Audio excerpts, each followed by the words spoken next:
बिस्मिल्लाहिर्रहमानिर्रहीम अस्सलाम वालेकुम। क्या हाल चाल हैं, कैसे हैं?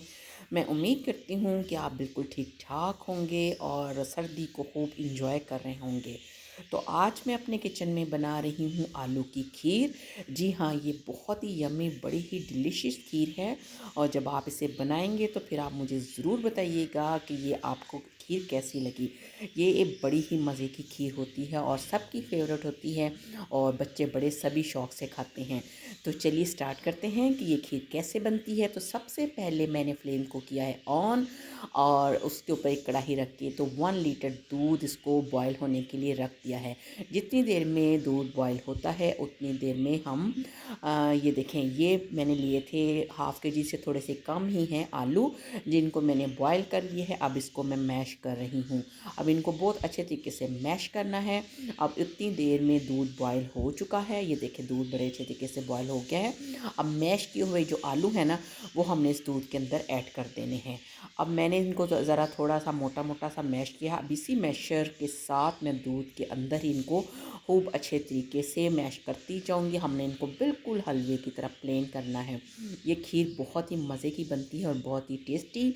अगर आप किसी को ये ना बताएं कि ये किस चीज़ की खीर है तो किसी को पता भी नहीं चलेगा कि ये आलू की खीर है। अच्छा जी, अब आहिस्ता आहिस्ता ये देखिए मैशर को अब मैंने निकाल दिया, क्योंकि जो आलू थे वो बहुत अच्छे तरीके से इसके अंदर हल हो गए हैं। बिल्कुल छोटे छोटे से पीसीस रह गए हैं, वो आहिस्ता आहिस्ता पक के ठीक हो जाएंगे।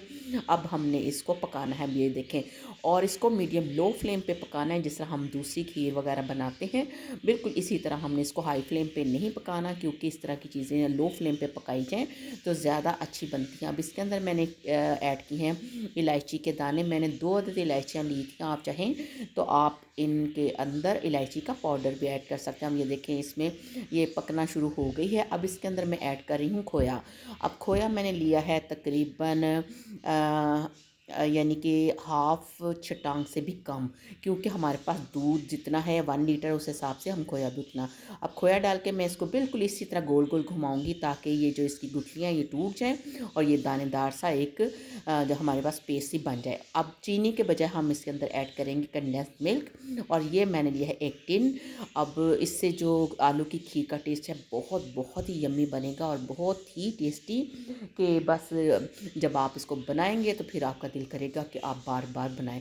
अब मैं इसको भी अच्छे से मिक्स करती हूँ, और जिस तरह मैं ये चम्मच इस तरह पेंदे के साथ लगा रही हूँ, ताकि ना तो आलू इसके साथ चिपके और ना ही खोया, और इसकी मिक्सिंग भी अच्छे तरीके से हो जाए। ये देखिए, मैं इस तरह साथ साथ घुमाती जा रही हूँ।